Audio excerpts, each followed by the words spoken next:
Здравейте, дами и господа. Така, ще ви покажа една купча карти. Ето го и него. И така ще започнем. Това е една много специална карта. Да видим. Този се казва Спиноласа. Много хубава карта. Вилареал. 60 в защита, 85 в полузащита и 80 в нападение. Един футболист на Вилареал. Ще оставим тук. Един бивш футболист, който играл в България. Гари Родригес, бившият футболист на Левски.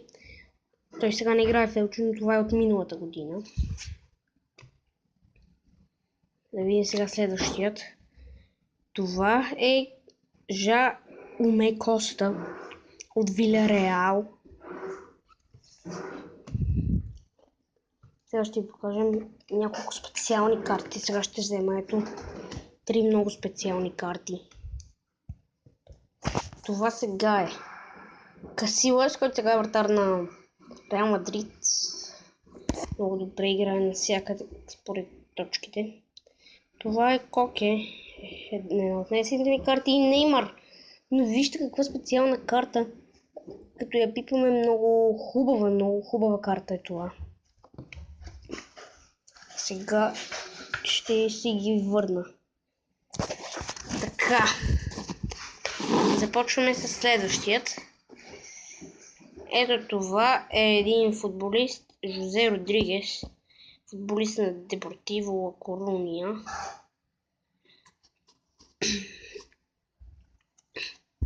Още един футболист, да видим кой е той.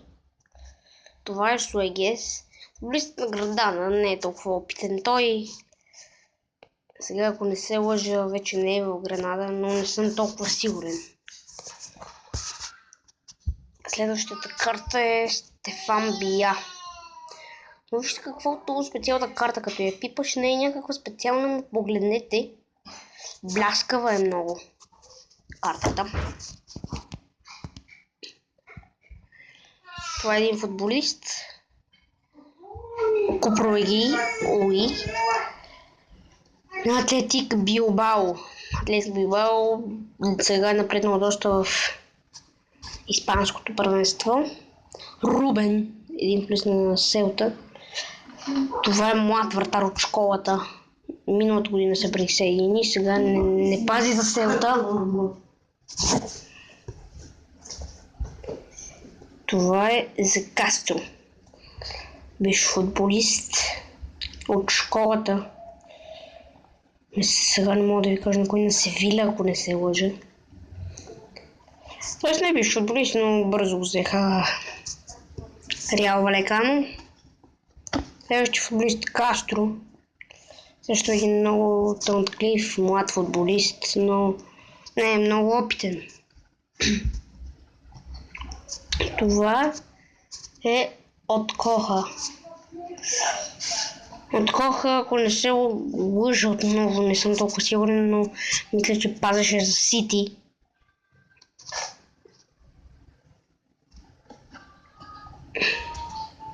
Сега една карта. Беана. Футболист на Реал Валекано. Шави Лара. Футболист на Ибар. Ираола.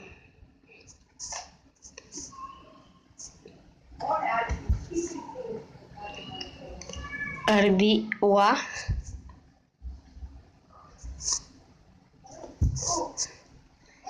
Ексес. Също млад талантлив футболист. И това е Алекс Видал, новото попълнение на тимът на Барселона. Борша Гарсия. Да видим сега кой предстои. Също един много добър футболист. Не един от най-опитните в Ла Лига, но е също много талантлив. Не е толкова млад, но има потенциал този футболист. И сега кой ще е следващият. Да видим. Това е... Също ще го прочета и ще ви го кажа. Борбиер. Следващият Ксилас. Дардър. О, Меси! Това е Меси! Меси, невероятна карта на Лионел Меси. 56, 90 и 90, страхотна карта на Лионел Меси.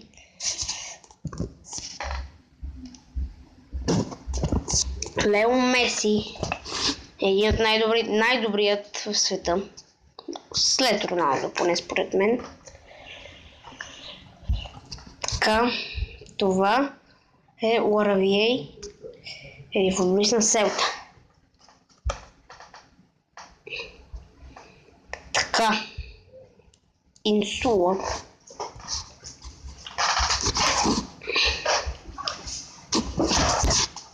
Това е Карлос Мартинес. Девид.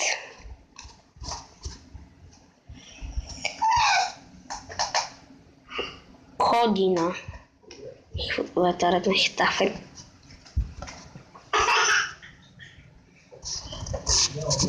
Лопес Карай. Ето още един Орелана. Той вече го показахме.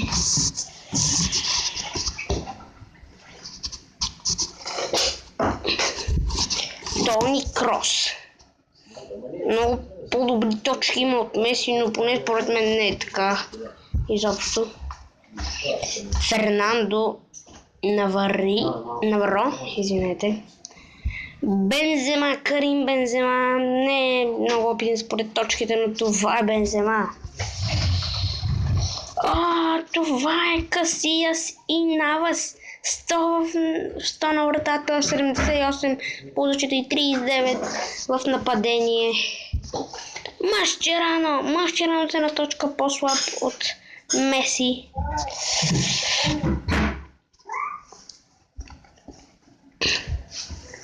Една карта от Атлетик Билбао.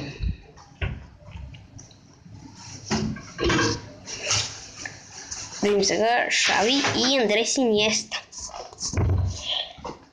Ракитич, много добра карта на Ракитич. Тито. Футболист на Реал Валекано Тито.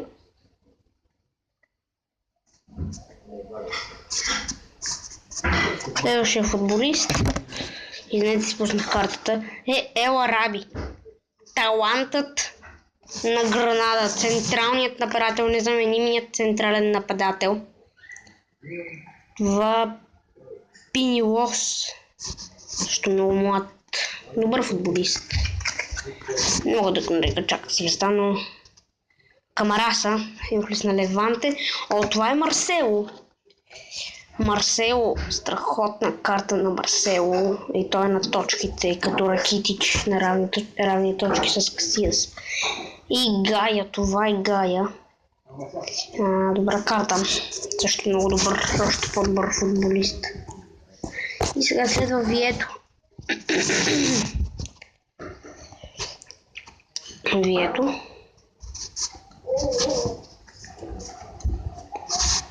Това е Дамиан Суарес. Дясното крило на Тимът на Елче. Точен. И една от звездите на Селта. Това е Крох Дехли. И Йода. Една също от младите таланти на Ла Лига. Само на 19 е този футболист. И Нико Мартинес. Инсула. Това е футболист на Депортиво. Египтянин, много талантлив. Млад египтянин, само на 23 е той. Буено. Гамейро. Националът. Според точките най-добър, но той наистина е много талантлив. И една от най-слабите ми карти е Йоел, резервния вратар на Валенсия. А сега ще ви покажа титуларния. Това е Диего Алвеш, но той не ми е в това купче, затова не ми го показах с купчето.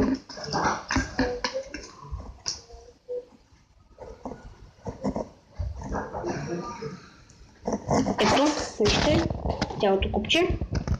Тук 4 албума, още тук да ви кажа 5 и тук един. Сега ще разгледаме този. Аз направих един видеоклип с тези карти, но не бях такива да видим сега кои са. Златан Ибрахимович, Шакири, Гризман, много хубава карта на Роби Кейн, Влад Кирикеш, Швейцария, Лаказет, Кристиано и Месут Юзил, но аз съм ви приготвил нещо друго и няма да го разглеждаме това. Така. Това е една от специалните ми карти, сега ще я видите, на Кристиано, навсякъде 99, това е от 2013, вижте тук къде пише 28 години, той сега е на 31, значи да, 2013, краят на 2013, началото на 2013, извинете, 1,85 е Кристиано, златна карта, ето. Вижте го него. Така да си оставим тук. Ето такива. Аз имам само едно. Вижте, това е много хубаво. Мартин Шкъртел. Ето така ще го оставя, за да може по-хубаво да го видите. Шкъртел. Ще го оставим тук при останалите карти. Сега ви предлагам да видим албумът на Европейското първенство. Така да седнем хубаво и да видим. Ето така.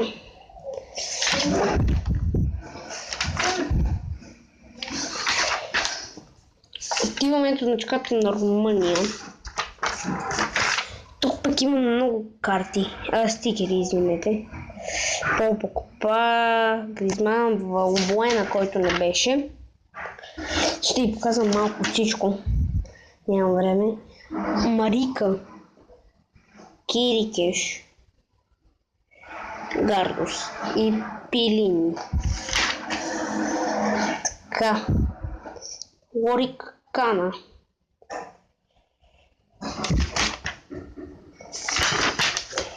Да видим сега, например, Гранит Чака, Ликштайнер, Сеферович. И ще ви покажа, както ви обещах, малко всичко. Не мога сега да ви покажа всичките, много са останалите отбори. Съм имам по много там и ще ми е трудно да ви ги покажа. Всичките сега ми падна на английското първенство. Само да го сложим. Така, това беше нашето кратко предаване, така да се каже. Ето картите, умите. Скоро аз в моя канал ще публикувам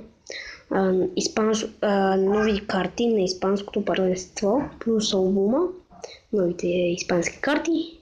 Ще ми ги пратя съвсем скоро. Чао! До другия път.